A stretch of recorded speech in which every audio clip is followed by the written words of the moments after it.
When you are truly born again, sin doesn't sit right with you anymore. You might stumble, you might fall, but it cuts you differently when you've been changed on the inside.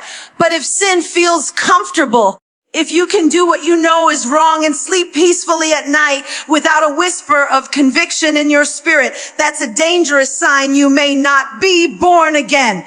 Because when the Spirit of God lives in you, He doesn't let you get cozy with the very thing He came to deliver you from. See, being born again isn't about perfection. It's about transformation.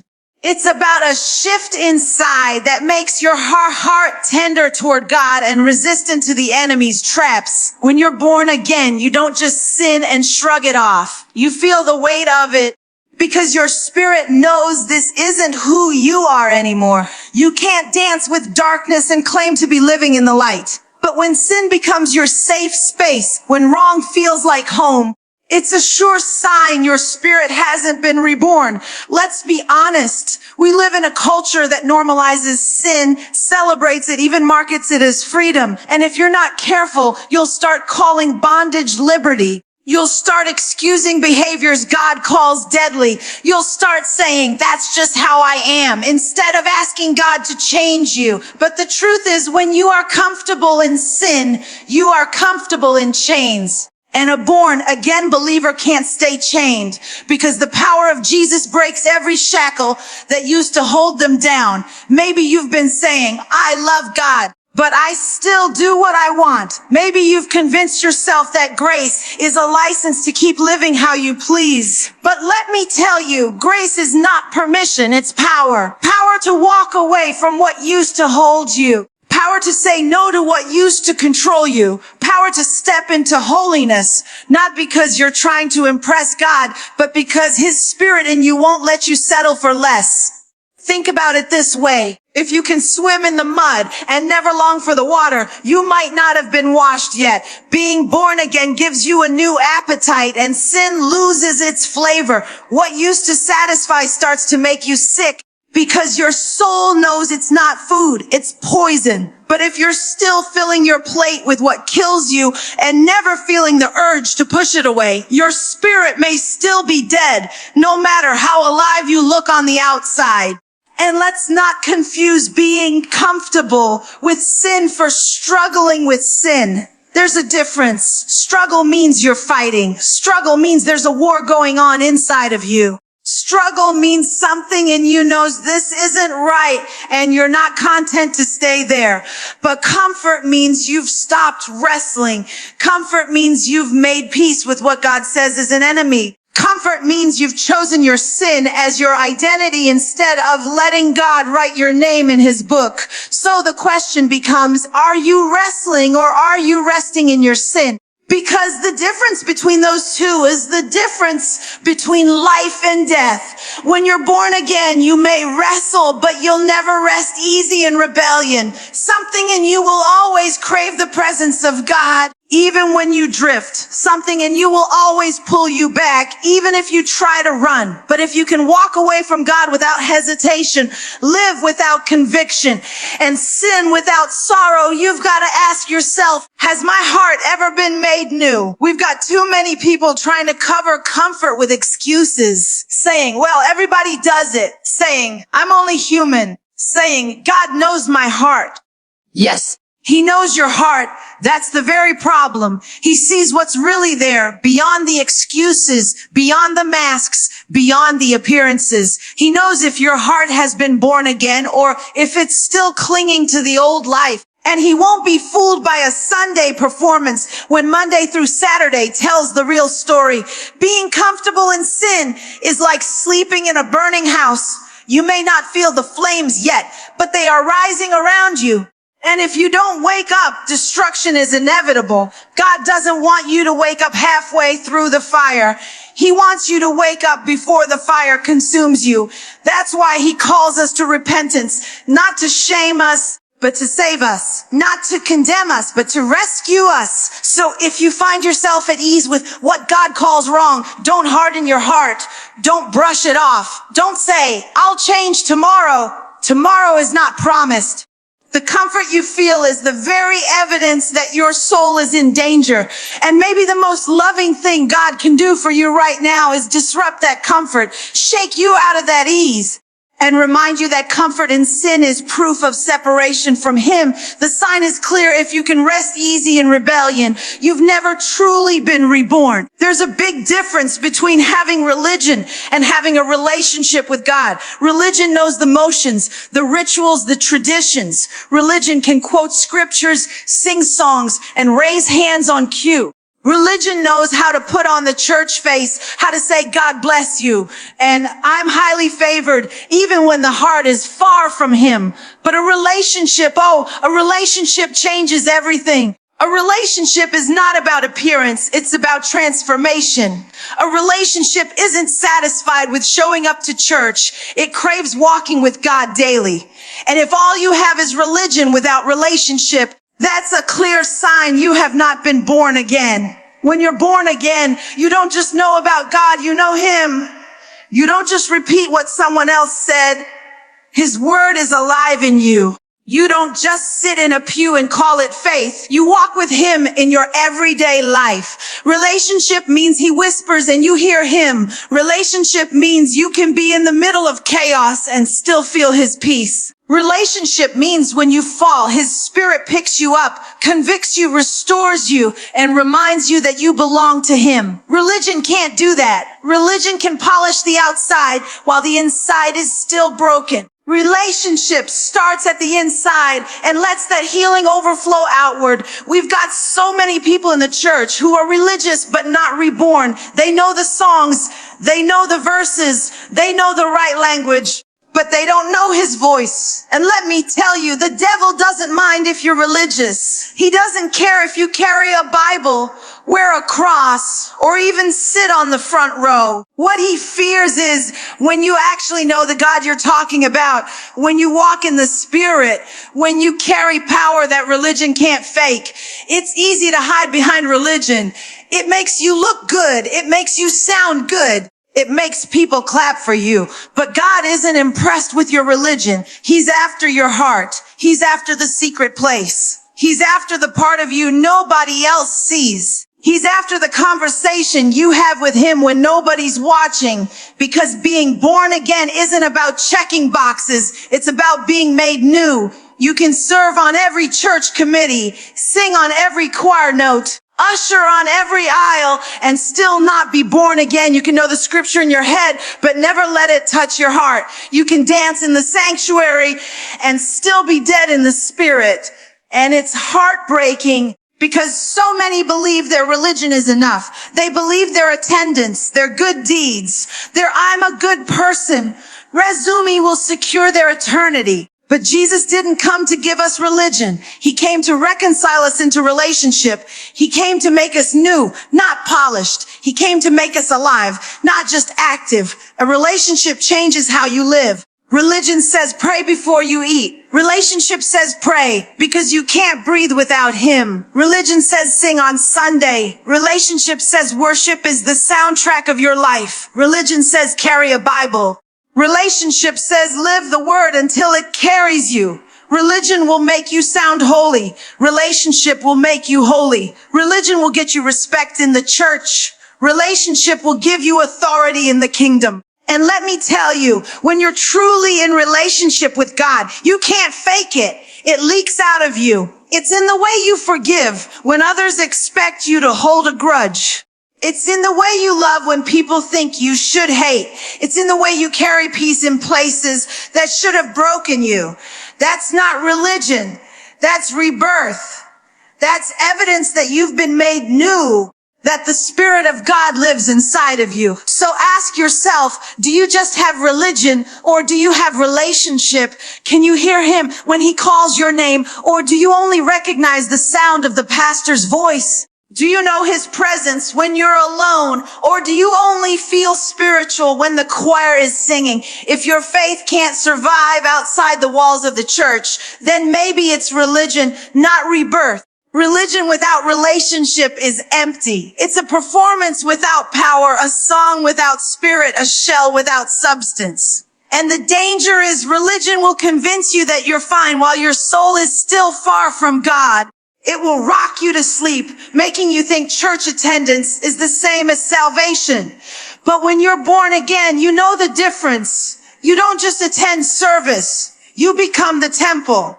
You don't just recite words. You live them. You don't just know about him. You walk with him. And if all you have is religion but no relationship, then no matter how spiritual you look, you have not been born again. When you've been born again, there's supposed to be evidence. You can't encounter the living God and remain exactly the same. Something has to shift. Something has to move. Something has to die. And something brand new has to come alive. But when there's no transformation in your life, when you still talk the same, walk the same, think the same, and live the same as you did before, you have to ask yourself if you've really been born again, or if you've just been going through the motions. Transformation is not optional. It's the proof of new birth. It doesn't mean you're perfect, but it does mean you're different. It means the things that used to define you no longer have the same grip on you. It means you can look back at who you used to be and know, that's not me anymore. Because when the Spirit of God comes in, he doesn't just rearrange the furniture. He rebuilds the house. He doesn't just polish the outside. He renews the inside. He doesn't just upgrade your habits. He resurrects your heart. But the problem is, too many people want the label of Christianity without the lifestyle. They want the title of saved, but not the transformation that proves salvation. They want the crown without the cross, the blessing without the breaking, the comfort without the change. And so they show up to church, say the words, maybe even cry at the altar, but walk right back out the door and live exactly as they did before. That's not transformation. That's performance. When you're born again, people who knew you before should be able to notice something different about you now. They may not know what it is. They may not even understand it, but they can sense it. The way you handle conflict, the way you carry peace, the way you speak life where you used to speak death. That's transformation. And if the people around you can't tell you've changed, if they can't see the fruit of a new life, then maybe nothing has really shifted at all. It's not enough to just say you've been born again. The evidence is in your fruit.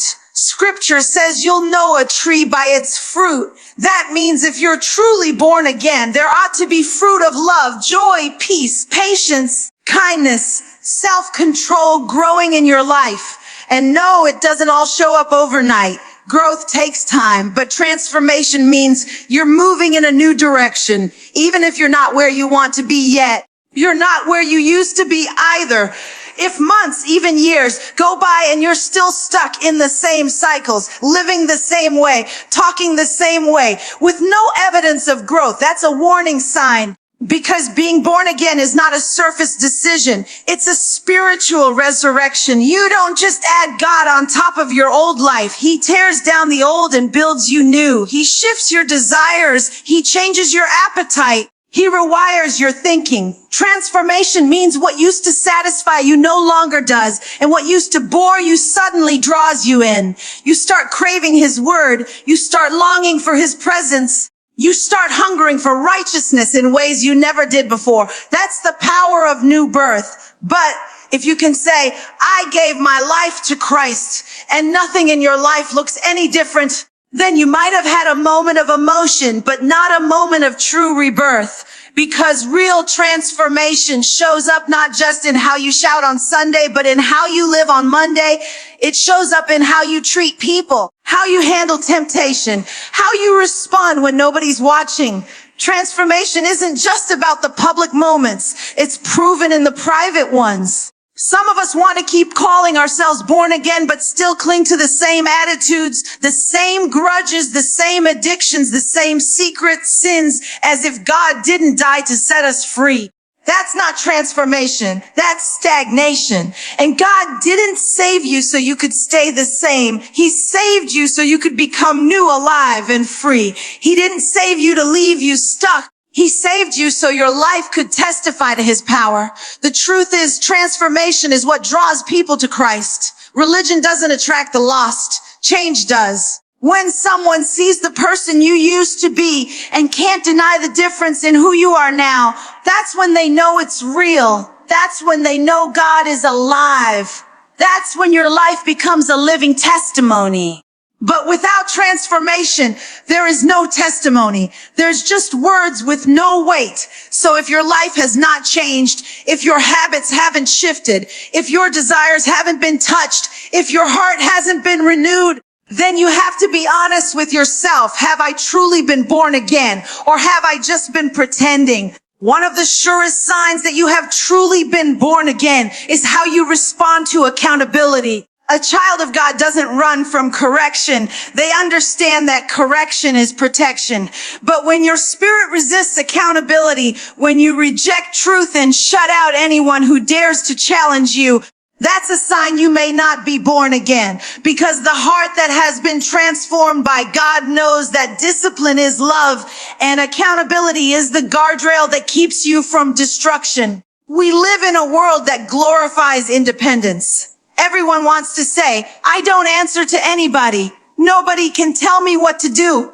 But the kingdom of God doesn't operate that way. To be born again is to submit, not just to God, but also to the people he places in your life to guide you, sharpen you, and keep you grounded. And if every time someone tries to correct you, you get defensive, angry, or dismissive, it means your heart is still in rebellion. And rebellion is the language of the old nature, not the new. Think about it. When a baby is born, they don't come into the world walking, talking, and feeding themselves. They need care.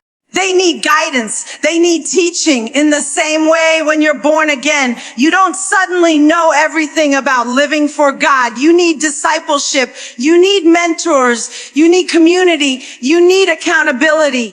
And if you reject that, you cut yourself off from the very process that helps you grow.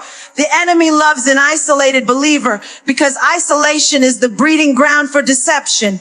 If you're never willing to let someone call you out, you'll stay stuck in cycles you think are freedom, but are really chains. You'll convince yourself that wrong is right, and that silence means approval. But true new birth puts a softness in your heart that says, Lord, even if it stings, even if it hurts, I'd rather be corrected than destroyed. I'd rather be humbled than deceived. That's the posture of someone who's been made new. But when you're not born again, correction feels like an attack. Accountability feels like control. You see every challenge as judgment instead of love. You start cutting people off because they told you the truth you didn't want to hear. You start calling wisdom hate and calling conviction condemnation. That's a dangerous place to be because it reveals a heart that isn't submitted to God, no matter how religious the words may sound. Accountability doesn't weaken you, it strengthens you. It doesn't expose you to shame, it covers you in safety. God never designed us to grow without guidance. That's why he gave pastors, teachers, leaders, and brothers and sisters in the faith. But if you keep resisting every voice he sends, eventually he'll stop sending them. And when God goes silent because you've rejected every warning, destruction is closer than you think. Some of us have prayed for growth, prayed for breakthrough, prayed for deliverance, but the answer God sent came in the form of accountability. It came through someone telling you, you can't live like that anymore. It came through a friend saying, that relationship is toxic. It came through a leader saying, you've got to let go of that sin. And instead of receiving it, you got offended and walked away. But offense doesn't bring breakthrough. Submission does. Humility does. Receiving truth, even when it hurts, does. Being born again means you understand correction is not rejection. It's proof that God still cares enough to pull you back before you fall too far. It's proof that he loves you too much to leave you in the mess you've chosen. And when you're truly his, your heart will bend toward that love, even when it cuts deep. Because a son or daughter knows that correction is never meant to destroy them, it's meant to save them. But if every time God confronts you, you resist, you hide, or you run, then it shows your spirit hasn't been reborn. Because the old self hates accountability. The old self wants to be in control. The old self resents authority. But the new life says, not my will, but yours be done. The new life says, search me, God. If there's anything in me that's not like you, take it out. That's the cry of a reborn heart.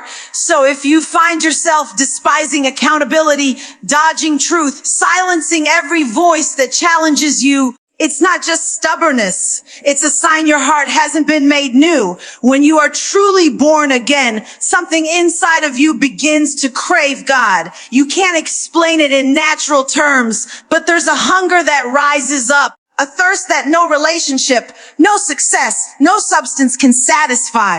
You start longing for his word because it's food for your soul. You start leaning into prayer, not because it's a ritual, but because it's your lifeline.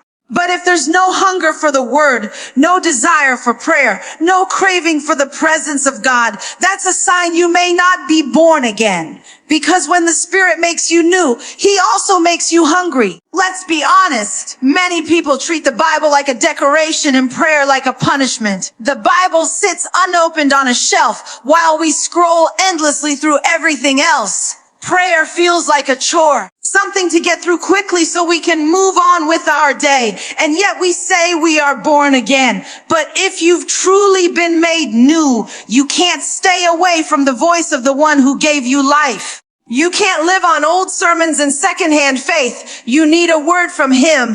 You need communion with him. You need intimacy with him. That's the sign of rebirth. When a newborn baby comes into the world, the very first thing it craves is milk. Nobody teaches the baby to want it. It's instinct. That craving is proof that the baby is alive. In the same way, when you're born again, craving the word is instinct. Craving prayer is natural. It's proof that spiritual life is present in you. But if you have no appetite for the things of God, if you feel no longing for his word or his presence, then you have to ask yourself if you've ever truly been reborn. Because a living spirit desires living food. Now, it doesn't mean every day you'll wake up ready to read 10 chapters or spend hours on your knees. Life is real. Distractions are real. Weariness is real. But there should still be a pull. Even in your busy days, even in your weak moments, there's something in you that aches to get back into his presence. You might drift, but you won't be content to stay gone. That hunger will keep pulling you back. That thirst will keep reminding you that nothing else can satisfy. On the other hand, when you're not born again, spiritual things feel boring.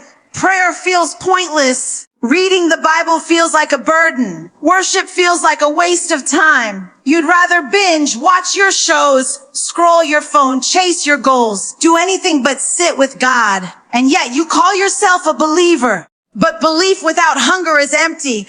It's lip service. It's religion without relationship. A heart that has been reborn will always crave the one who gave it life. Sometimes people say, I don't have time to read the word. I don't have time to pray. But the truth is, we make time for what we value. We eat every day because we value food. We check our phones every day because we value connection. So if we don't open our Bibles, if we don't bend our knees, it's not that we don't have time. It's that we don't have desire. And that desire or lack of it is evidence of whether or not we've been born again. Prayer is not just talking to God.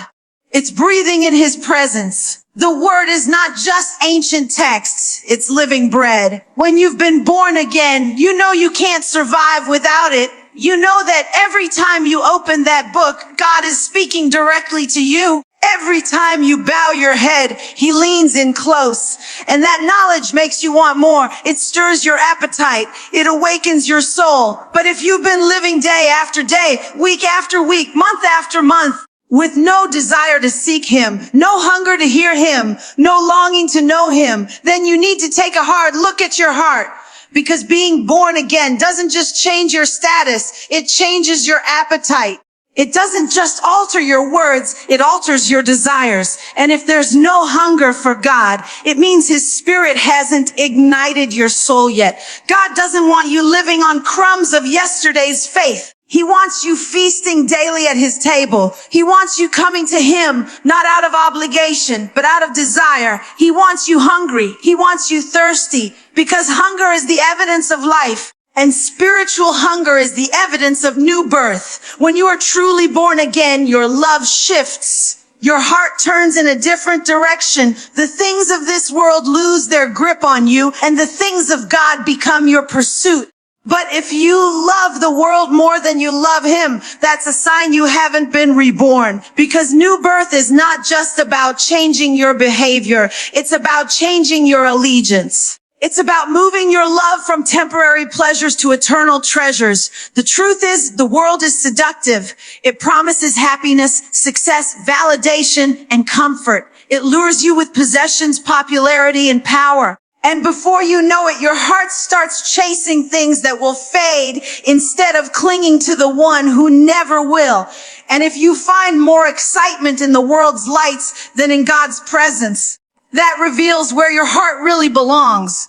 A born-again heart can't be satisfied with substitutes. It recognizes the difference between what glitters and what's real. Jesus said you can't serve two masters. You can't love the world and love him at the same time. One will always overpower the other. Being born again means you make a choice. Your heart belongs to God, not the world. And even when the world tries to call you back, something in you resists. Something in you knows, I can't go back there. That's not home anymore. But when there's no struggle, when you blend in so easily with the world, when you feel more at home in darkness than in the light, that's proof your spirit hasn't been made new. Let's be clear, loving the world doesn't just mean enjoying material things. God is not against you having clothes, cars, homes, or opportunities. The problem is when those things have you. When your joy rises and falls with your bank account. When your worth depends on how many likes you get online. When your decisions are based more on culture than on Christ. Loving the world is when the temporary becomes your priority and eternity becomes your afterthought.